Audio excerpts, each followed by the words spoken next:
Assalamualaikum warahmatullahi wabarakatuh.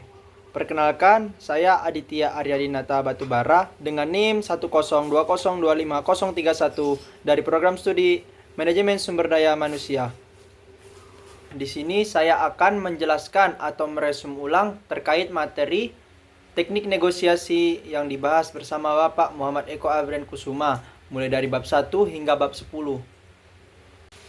Nah, langsung saja kita masuk ke bab materi yang pertama, yaitu tentang sifat dasar negosiasi. Dalam kehidupan sehari-hari sebenarnya kita itu sudah banyak menerapkan yang namanya negosiasi.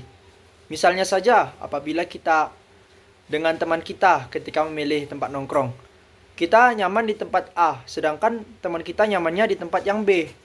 Nah, karena perselisihan atau perbedaan pendapat itu, kita bisa melakukan yang namanya negosiasi, yaitu dengan cara memilih jalan tengah, mencari tempat lain yang sama-sama nyaman bagi saya dan teman saya untuk nongkrong. Nah, itu merupakan sudah satu contoh dalam penerapan negosiasi dalam kehidupan sehari-hari. Dengan artian negosiasi ini cara kita bagaimana mengambil titik tengah atau titik temu dalam mengambil suatu kesepakatan. Nah, kemudian yang kedua ada yang namanya strategi dan taktik tawar-menawar. Ada dua konsep. Yang pertama itu namanya tawar-menawar distributif. Tawar-menawar distributif ini kita gambarkan dengan kue yang dibelah menjadi dua. Satu bagiannya itu besar, satu lagi lebih kecil.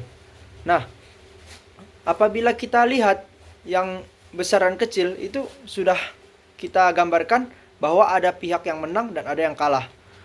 Nah, taktik tawar-menawar distributif ini tidak baik atau tidak efektif dilakukan dalam negosiasi. Karena ini hanya berlaku untuk jangka waktu yang pendek saja. Kemungkinan untuk dilakukan untuk jangka panjang itu sangat sulit karena pihak yang kita rugikan kemungkinan tidak akan percaya lagi apabila melakukan negosiasi ke depannya dengan kita. Kemudian selanjutnya ada yang namanya tawar-menawar integratif. Yang mana ini sangat bertolak belakang dengan distributif tadi. Kalau distributif itu kan ada yang menang, ada yang kalah, sedangkan integratif ini sama-sama menang. Misal nih, kita dengan penjual. Saya membeli ikan kepada penjual ikan. Penjual ikan ini menjual dengan harga 50.000, sedangkan saya meminta di harga 40.000. Jika mengikuti kemauan masing-masing, jelas sangat merugikan satu pihak. Maka dari itu kami melakukan negosiasi dan memilih jalan tengah di angka 45.000. Nah, itu merupakan satu penerapan dari tawar-menawar integratif tadi. Kemudian yang keempat, ada yang namanya strategi dan perencanaan negosiasi. Ketika kita melakukan negosiasi itu, kita harus tahu apa saja yang kita lakukan nantinya dalam negosiasi tersebut. Kita harus punya rencana dan strategi agar kita bisa memenangkan atau memudahkan kita dalam melakukan negosiasi. Misal nih kita bermain catur. Kita itu tidak bisa asal main karena kan ada aturan dalam perlakuan pion-pion yang ada dalam catur. Nah, kita juga harus tahu gimana strategi kita biar bisa mengalahkan lawan kita untuk melakukan catur tersebut. Kita harus, seperti halnya negosiasi juga, kita harus tahu apa rencana kita dan apa strategi kita. Kemudian ada yang namanya persepsi, kognisi, dan emosi. Nah, ini sangat bisa menjadi tolak ukur dalam negosiasi. Karena yang bikin negosiasi gagal itu bukan karena isinya, tapi gimana cara kita menilai situasi tersebut.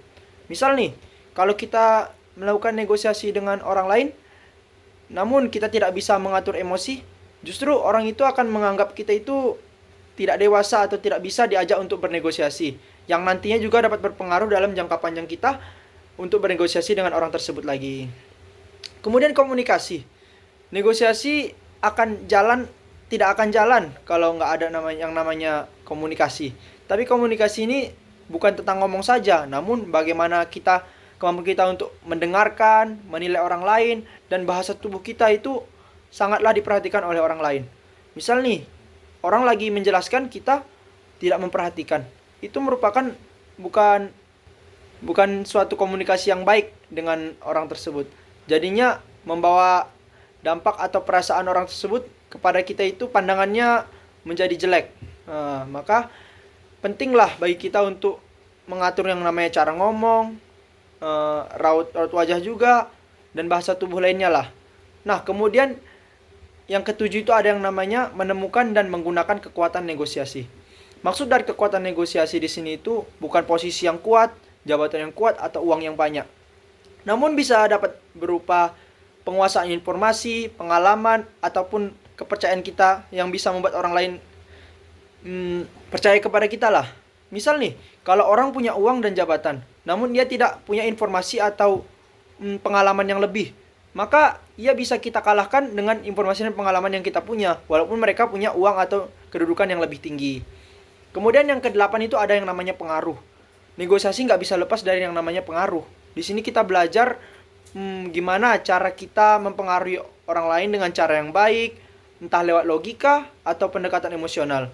Tapi pengaruh yang kuat itu datang dari sikap kita, bukan sekedar kata-kata aja. Jadi kalau kita mau didengar, umpamanya kan, kita harus mampu mendengarkan orang lain juga. Makanya membuat pengaruh kepercayaan orang itu kepada kita harus gimana kita cara memperlakukan orang. Maksudnya gini, kita itu buat kepercayaan orang kepada kita itu harus tahu gimana kita menyikapi bagaimana sikap kita terhadap orang. Maka orang lain juga akan bersikap begitu pula kepada kita. Kalau kita baik, orang juga akan baik kepada kita.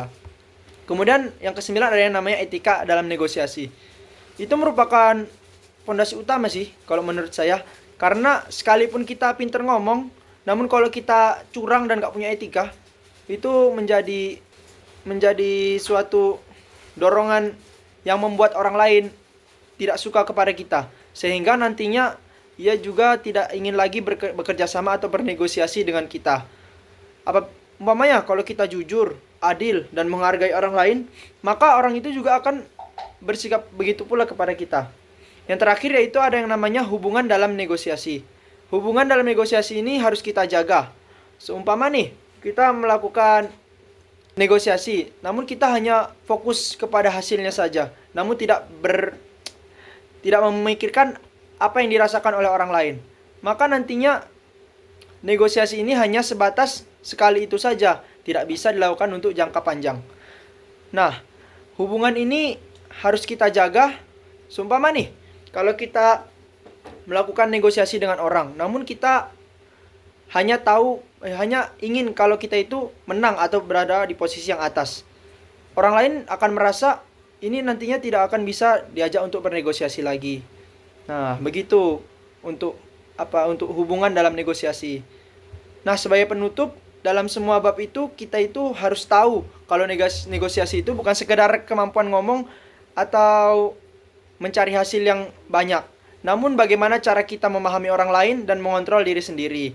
Apabila kita tidak bisa mengontrol diri, semua negosiasi itu akan tidak berjalan secara efektif. Mungkin itu saja yang dapat saya sampaikan. Kurang lebihnya saya mohon maaf. Wassalamualaikum warahmatullahi wabarakatuh.